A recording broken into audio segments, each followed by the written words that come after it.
Welcome to another Knowing You show. I'm your host, Tiffany Cano. We have Kathi Burns here with us, and we'll be right with you. Oh, whoops, wrong one.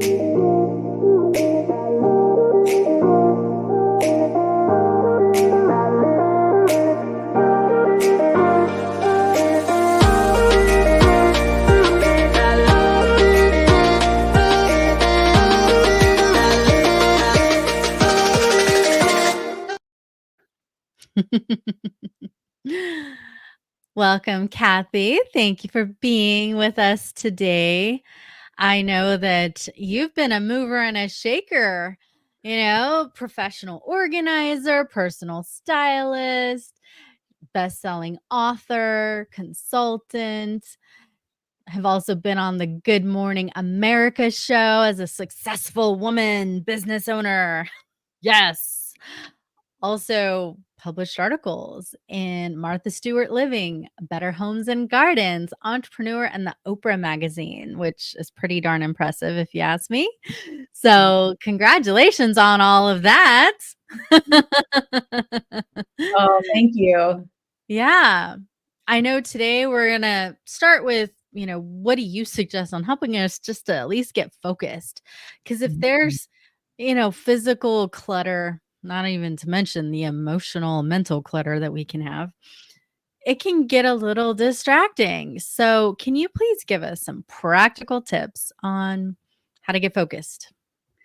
Yeah, I just came off a call, and focus is a really difficult thing when you have well, first off, when you're artistic creative, which is what most of my clients are, we like to chase squirrels and shiny objects and all that because we like to keep ourselves involved, right? And titillated and have things that excite us. And so we will tend to do that. So the number one thing about focus is to really set your priorities on what you're going to focus on for that particular period of time and try to keep with it. We're so distractible, and especially, bells and beepers and whistles and phones and so number one, if you decide that you're going to get stuff done, you want to turn off all the notifications in your life. Seriously, like I don't even have my messages beep at me when I get it. So people are like, didn't you get my text? It's like, I've not looked at my phone because I've been in a focus mode, because if I don't do that, I will go off into some unknown atmosphere. So turn off notifications is, I think, a very good thing. Also determine what you're going to do, when, and for how long. Now, we all have different amounts of time that we can focus.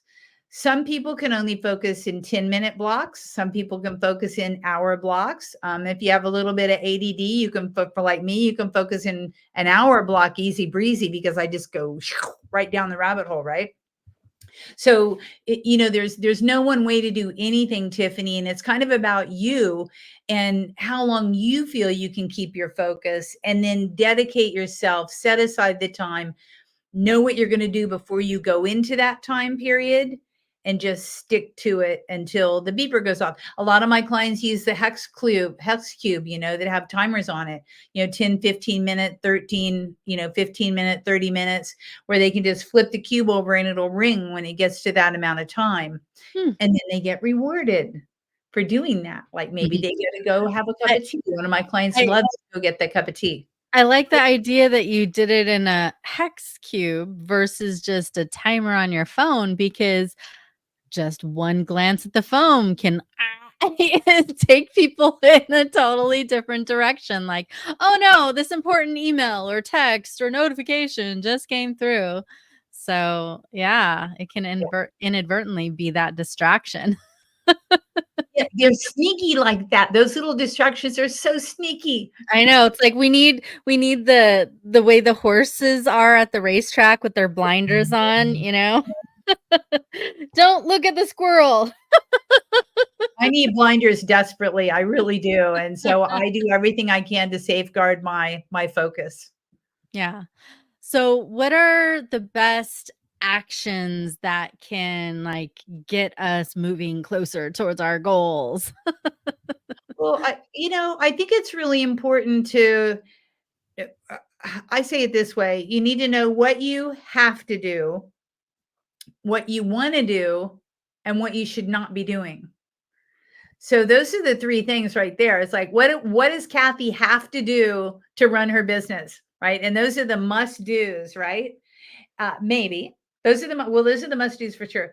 What does Kathi wanna do? And it's generally not those things that I have to do.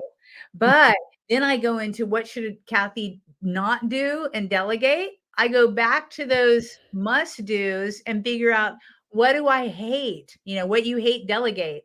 What is below my pay grade? Is this stuff that I could hire somebody that charges a third of my rate to do? Yeah, then it's a no-brainer on what you can delegate. So you have to know, what you have to do, what you want to do, and what you shouldn't do to start out with, because that makes it really clear and crisp when you're at the top of the week trying to figure out, what am I doing this week, on what makes sense to do or not do, and stick to it. And that's the problem right there, because those must do's are generally the drudgy stuff that we don't want to do anyhow. And or they're the project that keeps getting tabled, right? I know I really wanna write that book, but, I can't do it, I'm in overwhelm, right? Or whatever, and then it gets tabled and tabled and tabled. I hear so many people talk about being in overwhelm. And, I work at it more from like an energetic perspective and clearing out your mental and emotional space and expanding your energy spaces so that you don't feel so overwhelmed. But how do you address that? Overwhelm. Get Yeah. rid of all the piles. Get rid of any pile that is in your life is a symbol of things left undone. And the more symbols of things left undone, the more overwhelmed you are. You feel like your life is out of control because these piles, they will silently scream at you. Even if they're in a closet, in a pile, they're gonna, especially as women, they You mean we silently. can't just hide it in behind a closed closet door, underneath the bed, or, in the pantry?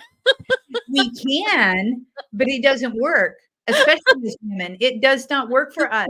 We know what's left undone. And all of that stuff, I mean, I can't tell you, Tiffany, and I know you're in energy working. You know that people will stay awake at night not being able to sleep because they're counting things that they need to do. I mean, there are so many of my clients when we start working together that they're sleepless. They can't sleep. They're exhausted. They're at night and they're going, check, didn't do that, didn't do that, didn't do that. And then they go into guilt, then they go into stress, then they go into overwhelm, then they can't sleep. And so the more piles you have, the less sleep you're going to have. And my colleague Peter Walsh wrote the book, Does This Clutter Make My Butt Look Fat? You also gain. That's funny. It's true. We have correlated stuff to weight. The more stuff you have that you're crammed into your environment, the bigger your butt gets, basically. So if you want to drop weight, Wow. you lose some of your clutter. That is very, very telling, and it absolutely goes along with, a lot of healing practices, Yeah. So that but the way you said it was just freaking funny. Um, It's an I actual I book. do notice that a lot of well, people who tend to hoard or clutter, it may only be mild to moderate, not necessarily at the TV show, The Hoarders level, but there does tend to be some extra heaviness physically and psychologically. Yes, Yeah. yes. Yeah, absolutely. I can kind of tell what people are up against when I first meet them. Um, because what happens is clutter slows us down, and then we become frozen up and immobile because we can't really work our way through it. So it's a sad but truthism that, if you, I don't know why we're even talking about weight, but if you want to drop weight, drop some of your clutter. But let's get back to focus on the topic at hand, which is energy, right?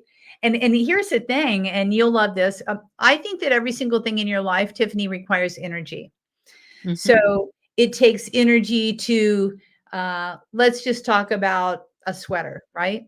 So say you want to buy you want a sweater and you want it to be purple because it has to match this thing you just bought, right? So you start formulating in your mind, okay, I'm going to get this purple sweater. It's going to look like this. I want it to be a V-neck, 3/4 sleeve. It can't be too heavy, can't be too light. Needs to cover this, right? It needs to match. So that's a lot of energy. Then we get in our car and we drive to the store, more energy. We get to the store, we're walking around, maybe in limbo, can't find the purple, can't find the right shade. Then we go into the dressing room when we're trying it on and we finally find something that we think that works. And then we spend monetary money. So far it's been, gas, time, blah, blah, blah, blah. Spend monetary energy. And then we pay for it. Then we drive home and then we put it in our closet. And then when the time comes, it's lost. Where to go? So the question is, that's scenario number one. How much energy did that purple sweater give you at that point in time? Minus. Okay. But now it's even more a negative energy because we can't find the purple sweater. We don't know where it went. Okay. So then energy, energy, energy, you got nothing from it. Scenario number two, you get it home, you put it in your closet. You're so excited. You're going to go out. You're going to wear that purple sweater with those slacks that you found. You go out and you're in the world and you're having lunch with a friend or whatever. And she's like, "Are you tired?" And you're like, "Oh no, it's the wrong shade of purple." Huh, huh. Tired and dragged out. Have you gotten any energy from that yet? Nope. No, in fact, more negative energy. Okay. Third scenario. You put on that purple sweater, you go out to meet your girlfriend, you're feeling fabulous, you feel like $1,000,000, your girlfriend's like, "You look fabulous." That's the first piece of energy you got from that one little sweater. Yeah. So, the point of this is you wanna get more energy from every single thing in your life than it takes from you. And if you just look at one little purple sweater, you see what this means magnified down towards the 300,000 objects we have in our home. The Mhm. average home has 300,000 objects in it. Wow. So, do you want 300,000. to get more than what it takes from you? Every single thing that you own needs to give you at least the amount that it takes from you. Hmm.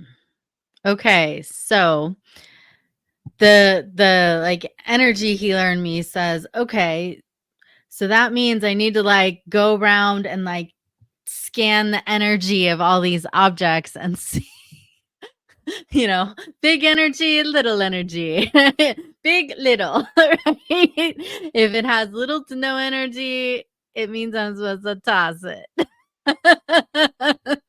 Out of there. I look at things, I have one bookshelf. I got myself down to one bookshelf in my office, and I look at things, and everything there brings me joy. But there's one thing I'm like, what is that? It should go. Right. But, so you look at everything in your life should bring you joy or give you something. It just should.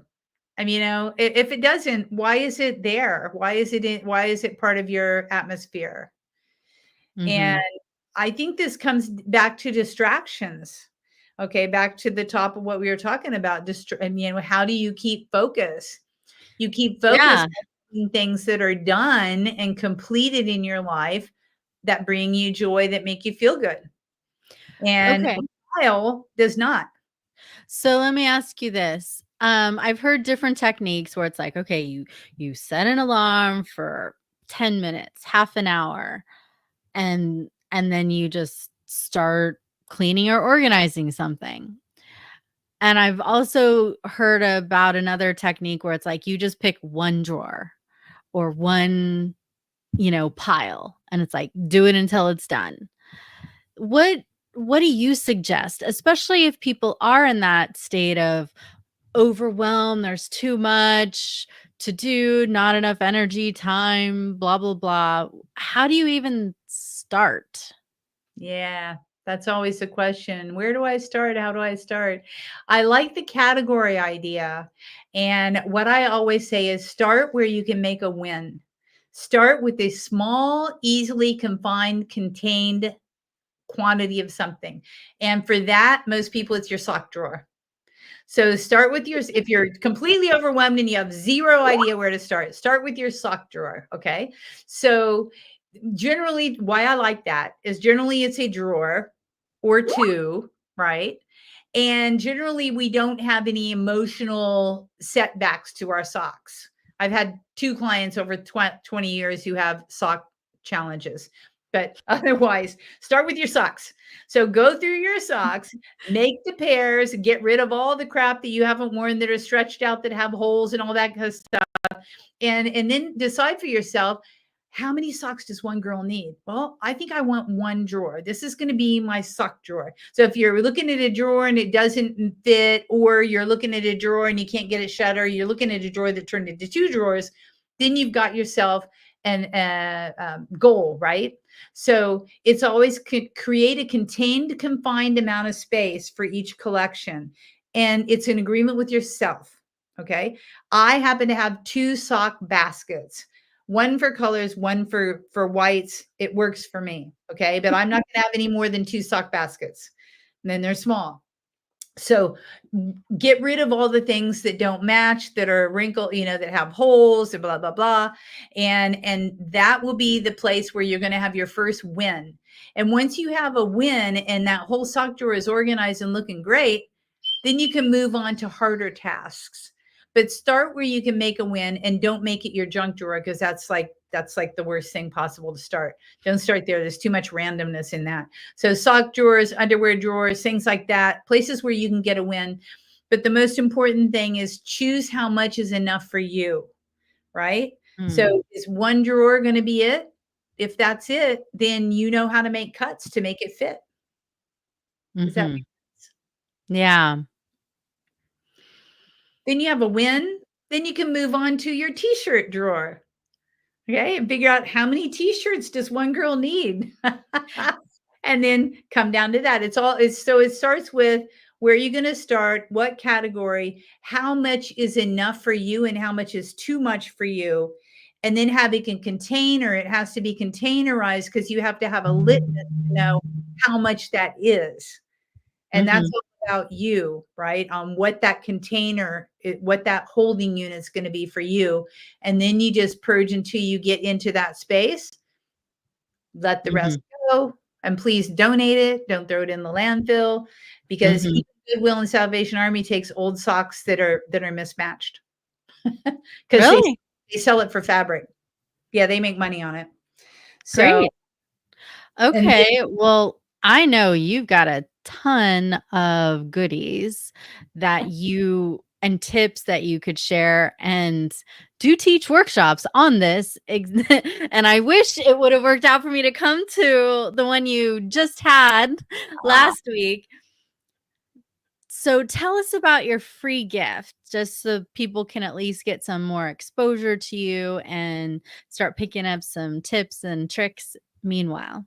absolutely. So, and I really appreciate being on the show, Tiff. And I wish we had like hours to talk, because I we've know. just touched on a little bit of stuff. What I decided to do is give you a report that I designed, and I wanted to go organizing for your life, right? So I have, organize your office, organize your home, but let's talk about organizing your life. So I've created 6 steps to organize your life, and you get it drip fed to you. So it is a special report that you'll get different segments for each time, right?